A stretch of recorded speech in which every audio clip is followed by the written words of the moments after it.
Wait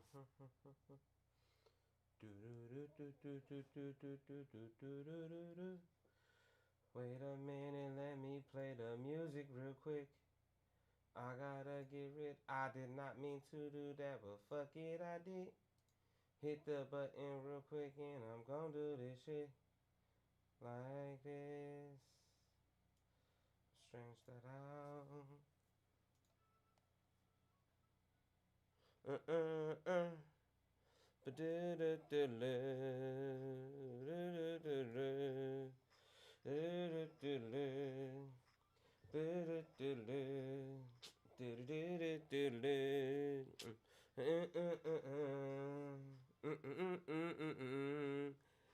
Hit the switch.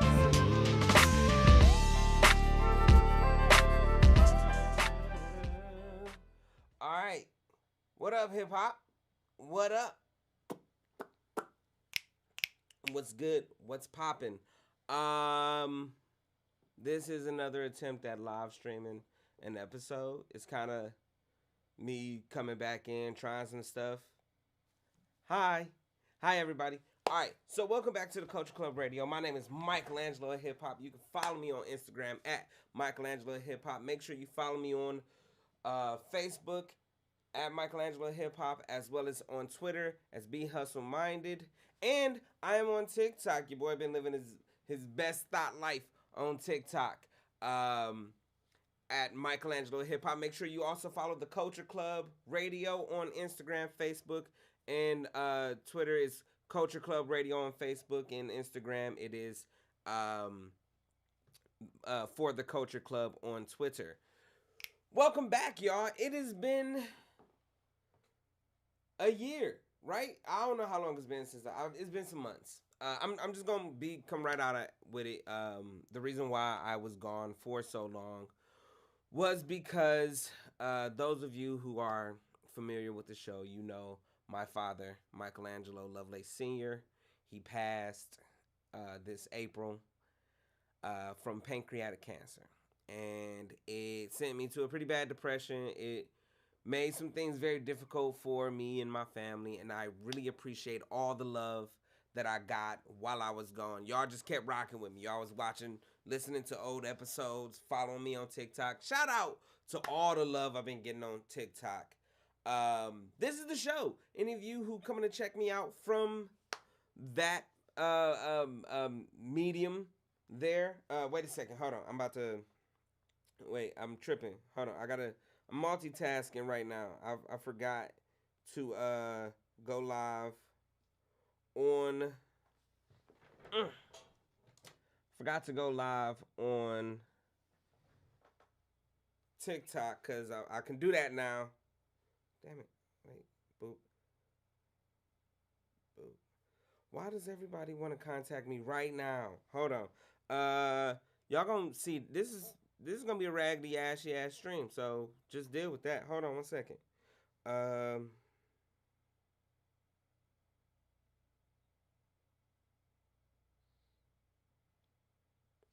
Everybody wanna contact me right now. Boop boop boop boop. Is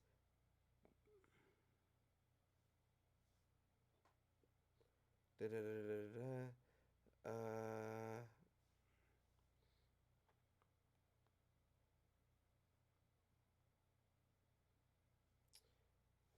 Boop and pop culture. We gonna stick that right yonder. All right, what up, hip hop? What up, hip hop? All right, bow. I am ready to wreck it, Ralph. It in this bitch. Oh, that's not the way that's supposed to be. I ain't recording not a damn thing. There. Whatever. I'm just gonna pull it from this audio right here. Then I don't care. I don't even care that much. Anyways, what are we talking about today? Today on the Culture Club Radio, one, kind of get y'all a update on what's been going on with your boy, and Here at the studio. Shout out to Area 67. If y'all watching on YouTube, you can see the layout and shit. If y'all on what up, Pierce Pearson Steels? What up, Pearson Steels? People checking in on TikTok. So, um, this is Area 67 recording studio. This is the studio that I work out of with Mikey V67. Make sure y'all follow Mikey V67 on the social medias as well. I also work with Entertaining Angels, a plethora of artists, De Lamons, Tezo two times, J Suave on the track, uh, Triple B. Just the list goes on and on. I'm not about to name everybody. Follow the show. Y'all see these people. They be here. They've been on the show. Um, so uh, the studio has grown. We've done concerts. If y'all follow me on the social medias, y'all see some of the performances. Shout out to Fly Tie, uh, um, Benji Mims, Red Rose Panic. What up, Tosh? I see you popped in. Red Rose Panic. Everybody who has been working with us with music, CP, El Sav, the list goes on and on. Shout out to everybody who rock with us. Things have been going great. Your boy done got into music management a little bit. A lot of artists ask me for advice on what should they do to, get their name out there, get their following going, how to build a following, how to build an audience, because that's really the name of the game.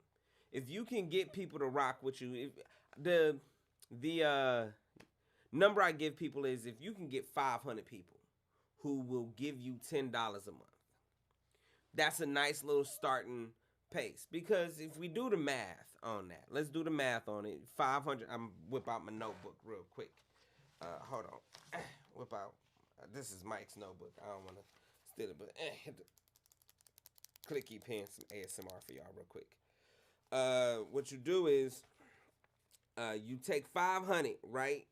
And then you multiply 500 by 10, which is $5,000 every single month. If you can get 500 people to give you $10, that's $5,000 every single month. So we're going to take that and we're going to multiply that 5,000 by 12. Now, if anybody in the audience would like to raise their hand and tell me how much 500 times 10 is, 5,000 times 12 is, let's see if I can write that down.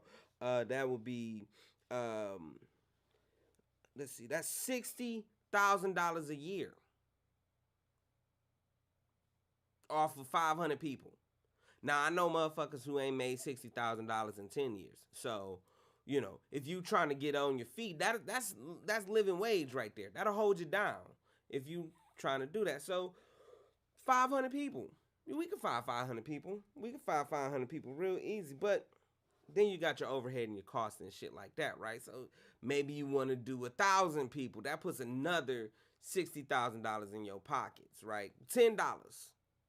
1,000 people giving you $10 every single month. Not a whole lot. Hey, that's a scrunchie, a hat, a scarf, a phone case, whatever the fuck you can get people to buy from you. You know what I mean? That got your name, your logo, whatever it is. Why? Because they like what you talk about in your music.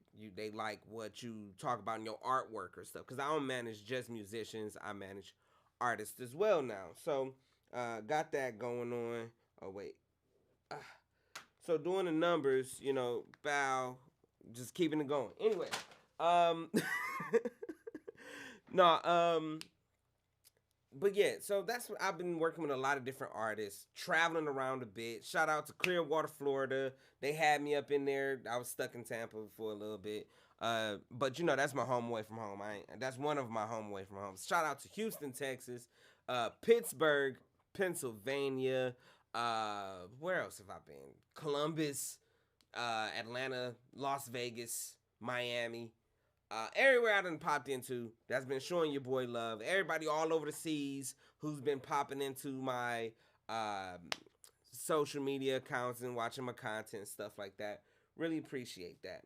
And with social media, I ain't gonna lie, I got a little addicted. to a TikTok. I did. I ain't gonna lie to y'all. Um, I like it. I like the way I can really zone in on the type of people who rock with the stuff that I make and the stuff that I do. You know, just keep my shark tooth out here. TikTok does this really interesting thing where it picks out very particular things, and then it shows people that not only does it show you that, it shows you in a lot of different angles, try to get you to snag onto something, and then it just throws you down the rabbit hole. It just launches you right down the fucking rabbit hole, right? So I've been able to start building a pattern, a schedule to where I can put regular content out. Try my hand in some I can't say cinematography right now. That shit, I said it. I ain't gonna try to say it twice. Try myself with some comedy. Try my hand in, giving advice, and the people who can really reach out and resonate with that type of stuff, they dig it, and I rock with them, so that's cool. That's why I wanted to try my hand. I gotta get some approval and shit going to get my Streamlabs to sync up with that. Streaming is hard, yo. Going live is hard. Like even doing the podcast, coming up with an hour worth of material, right? When I was at My Loud Radio, that was live. So I would do that for 2 hours. It was whipping my ass because I'd run out of shit to talk about real fast. But, learning it, developing it, getting better at it, finding out what works, finding out what don't. I'm not afraid to put something up that does not work whatsoever, just to see how people feel about it. Shout out to everybody who been popping in on my TikTok live too. Shiloh the poet, what it do? I know my sister done popped in a couple times. Shout out to At Once Designs. I might come out there, Tosh. I want to do some modeling. It's Big Boy Thought season, so I gotta get out there and show them what your boy working with. Hey, on that note, right?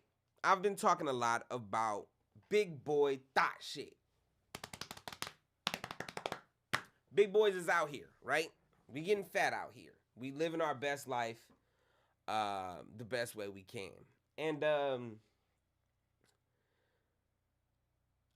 before we get a little too carried away with what, let me start with this. I believe people should be healthy. I work out regularly, I try to eat healthy. I'm a vegetarian, all that stuff. However, I fucking refuse to hate myself anymore, okay? Understand what big boy thought shit means to me. It means if I want to be a sex symbol, I am. Because there's some people who view me that way. They see me, they be like, yo, Mikey, you fine. And I'm like, God damn it, I am. That's cool. And that's something new to me. I'm going to be 100% real. A lot of people talk about how much confidence I have. I had to build it. I had lost my confidence because of heartbreak and sideways comments that I got over the years. Because I talk about big boy thought shit, but I'm going to stand up because my whole body can fit in this fucking TikTok. You know what I mean? I'm 5 fucking foot 1 and some sprinkles. Okay, I'm a short dude. I'm just girthy in the center area, in other areas. But I ain't gonna get into that. But no, yeah, so people have said things to me over the years that really damaged my self-esteem. But I decided after really going through what I went through and what went down with the family and losing my dad, one of the last conversations that I had with him, he told me to just be the son that he gave birth to, which means I'm short. I'm fat, I'm short, I got nappy dreads and shit. But now that I've learned to just love all that, I'm fat and I still love myself. and I love myself enough to eat healthy. I can love myself enough to exercise cuz a lot of people they kind of they kind of you're Alan Roberts of the world, which, mind you, I've been a fan of Alan Roberts for a very long time. I watched that man really transform himself into a. He knows what he's talking about when he's talking about fitness and how to get healthier. He knows what he's talking about. However, he seems to have lost or forgotten what it's like to not have that motivation.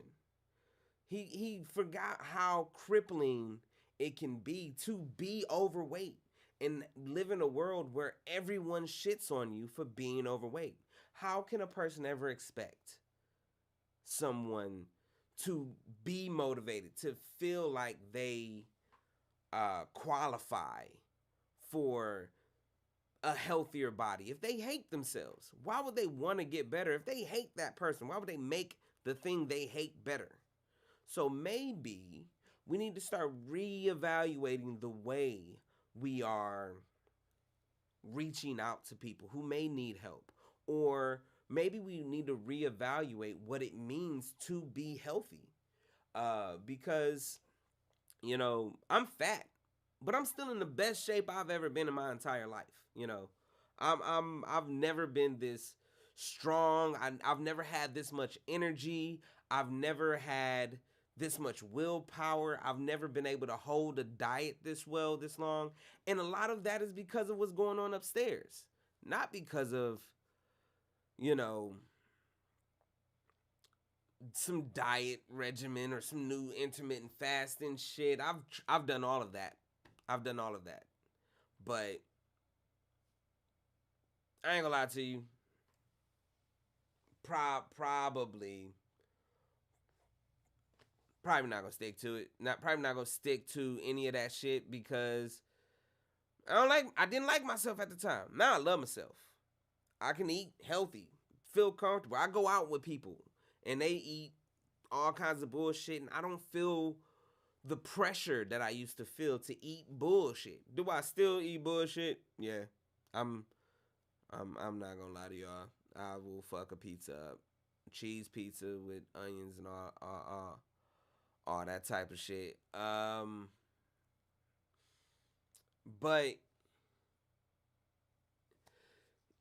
just getting my mind right was what helped me. And so to a lot of the people, I wanted to start this big boy thought shit movement. Like, big boys want to be sexy too. Fat dudes want to be sexy too. Just like we see the big girls out there, they doing their thing. You go on social media, you see a big girl shaking her ass hither and fucking thither. You know what I mean? It's near and far. Big asses, little asses, asses with a dimple in it. Everybody love them, right? And that's cool, especially for women. And I love seeing it. Y'all know how I feel about my big girls. They can get it. Every last little bit of it. What up, BM Quake? Thanks for popping on in. I'm doing my little culture club. I gotta stop saying it that way. I'm doing the Culture Club Radio. I'm hosting it here on TikTok as well as YouTube. And once I can figure out how the fuck to get it on other platforms, you bet your sweet, sexy ass I'm gonna do it. But yeah, so in fact, the first video I put a video up a while ago. It was a few months. It was like right when I first moved. Like, it was like May. I did a video where, a girl, she was, being all aggressive and dominating and shit. And I took my shirt off. That was my first time taking my shirt off on camera. That was a big deal for me. It ain't even getting a lot of views and shit, but I wanted to do it just so that I can get comfortable with having my breasts out. Because I'm a fat dude with titties. I do. I have booby dubs, but it ain't stopped me from fucking shit. And be real, being fat ain't. I had to really accept that.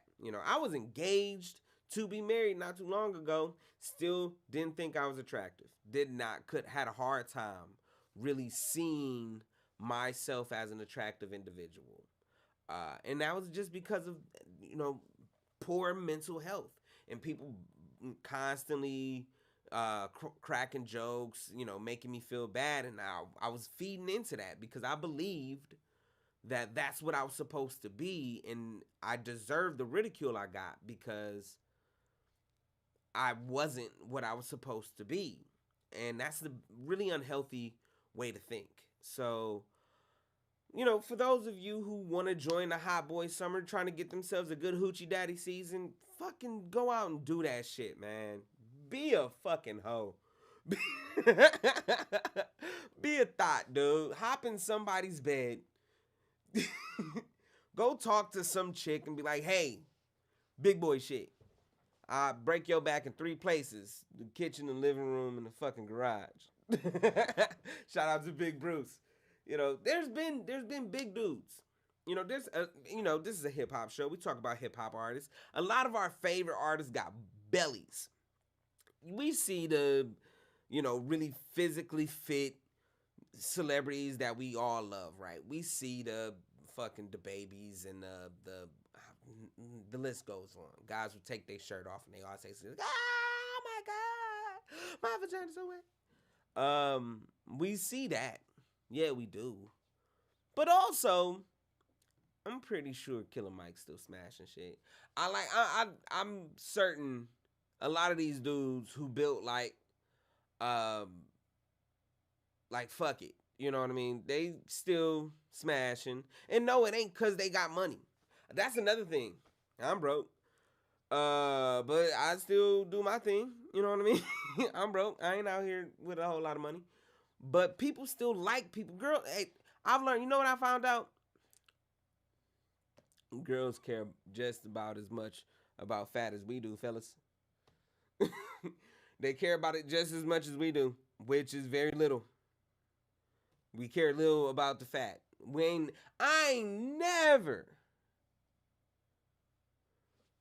seen a girl I ain't never met a girl and was like, going down. Then she took the shirt off and I'm like, you liar. You fooled me. Underneath that shirt was gut. What? I thought it was pussy underneath there. It ain't never mattered to me. And you know what? Most girls be like, oh, you got a belly? But what that dick do, though? What that mouth do, though? That's what girls want to know. They don't care about you being fat, bro. Ask Rick Ross. Should Rick Ross lose weight so he can be healthier? Of course he should. Do I plan on losing weight so I can be healthier? Of course I do. But it ain't gonna stop me from being comfortable enough in my skin to be sexually active and interact the way I would like to interact in the world, sexually. So if I want to go out and be a hoochie daddy, I'm gonna be a hoochie daddy all this summer, all summer. Y'all gonna be sick of me. I'll take my shirt off right now. Y'all lucky I don't know exactly how well TikTok, how much kindliness. I mean, I've seen a dude ashy as fuck putting rubber bands on a watermelon. So I'm sure they'd be cool with it, but I'm gonna try my hand later. I ain't gonna do it on the culture club because I'm cultured. We ain't gonna do none of that shit here. Y'all might see my titties on here. I don't know. On to other news in the music industries. First off, I've really gotten into crypto, right? NFTs. I deal with a lot of artists, visual artists and stuff now, cinematographers, not just musicians, but musicians as well, who've gotten into the crypto space. They've gotten into the digital space. And we're seeing some of our mainstream artists get into the NFT and the crypto space. What I will say is, I'm not supposed to be talking about this, but it's very possible that us over here at Area 67 is working on some shit that'll be so dope for all the musicians and artists and creators to be able to not only share their artwork and make money off of their artwork, but control the means of profiting off of their digital assets. But we ain't gonna say nothing else about that. Y'all keep your eyes peeled. Anyways, I've released a couple pieces as NFTs and as digital assets, trying to test the market out and stuff. Jay-Z purchased the CryptoPunk. Now, if you don't know what a CryptoPunk is, it is a little digital 8-bit rendered picture that is sold by a group of artists or an artist. I don't know if it's a group of artists or one artist that go for several $1,000s.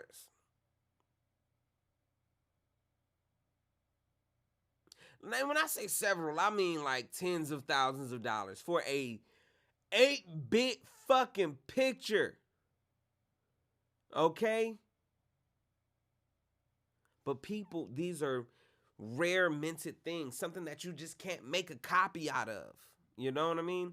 Jay-Z the only person who got that shit. It's a Jay-Z thing. He got that one. And he probably paid a pretty penny for that bitch. And anyone else who has a CryptoPunk, the value of their CryptoPunk went up. So people are more incentivized to buy these people's artwork so that they can be as cool as Jay-Z. That's what people want to do. They want to be as cool as Jay-Z.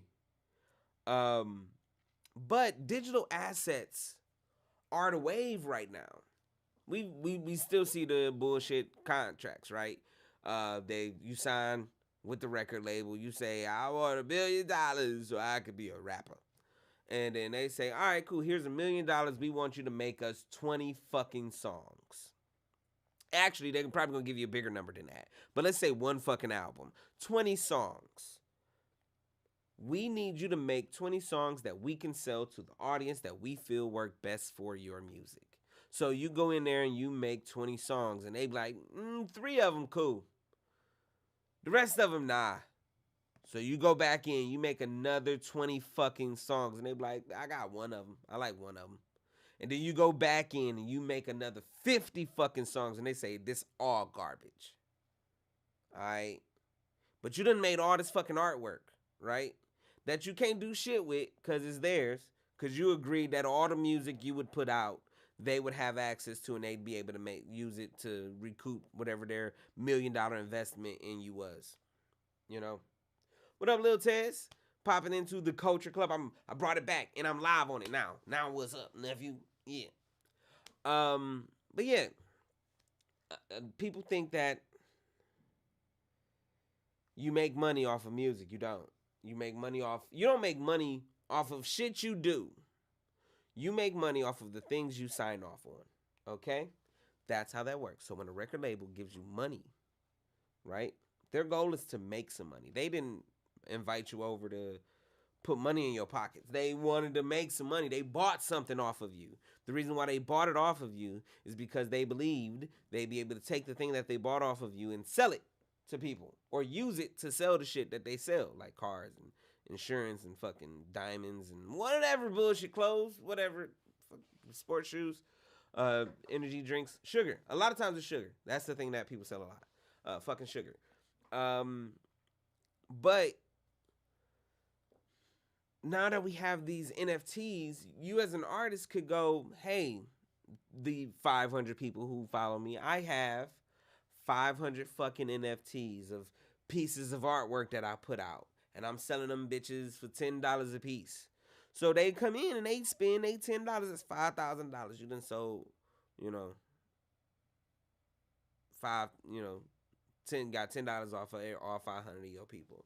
But they rock with you, right? They sell it.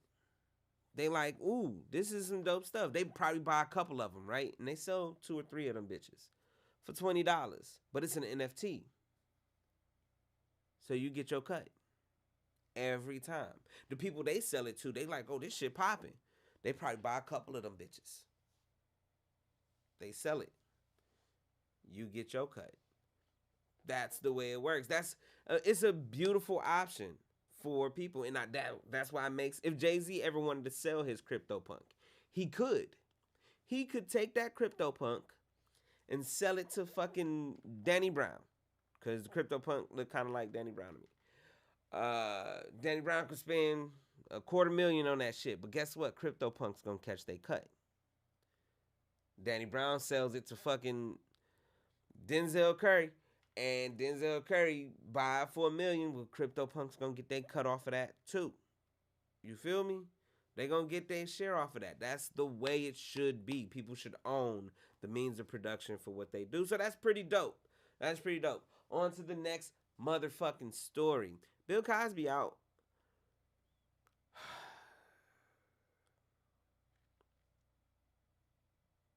I'm not saying I don't care about the people who may feel some kind of way about what he did to them or to the people that made the claims against Bill Cosby.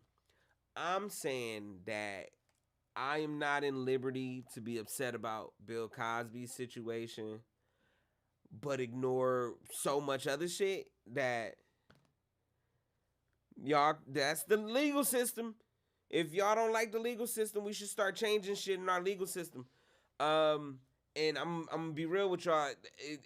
Bill Cosby is at the bottom of the totem pole. As powerful as he is, I'm gonna be real with you. I don't care. I don't. I don't care that the system failed yet again. I care more that the system continuously fails. And here, all right. This is gonna be the thing that I get canceled for, I guess.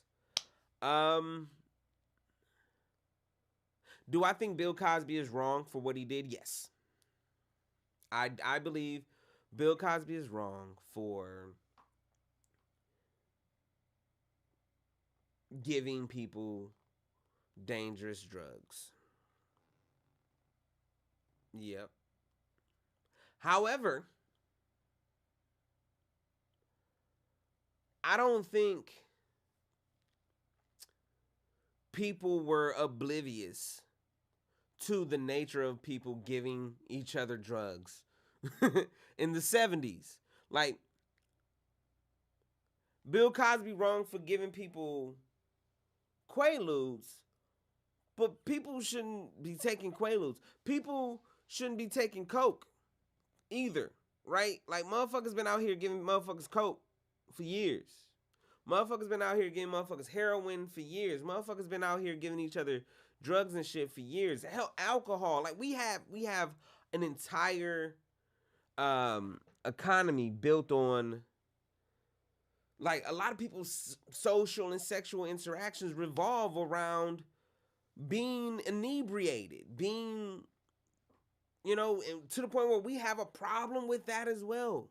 So before we say Bill Cosby is the monster, which I believe he's wrong, dead ass wrong, we really need to be honest with ourselves about the way we interact with each other, especially the opposite sex, especially with the way we interact with the opposite sex. If am I frozen? What's going on here? Hold on 1 second, y'all. Why is this not moving? Scroll. Where is my mouse at? I'm gonna find this mouse. Oh, is my computer crashing? The computer might crash, y'all. If it does, I'm probably just gonna keep going.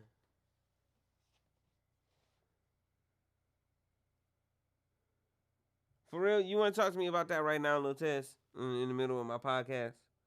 You want me to discuss my nephews? I got nephews and stuff, right? But no, we're gonna stop my podcast to discuss my Xbox account. But I don't play Xbox, nephew, so probably one of my other nephews. I guess I could talk to you another time about that. Okay? Okay. Okay. Anyways, 1 second, y'all. Oh, you ain't know this podcast? Okay, nephew. Bye. What?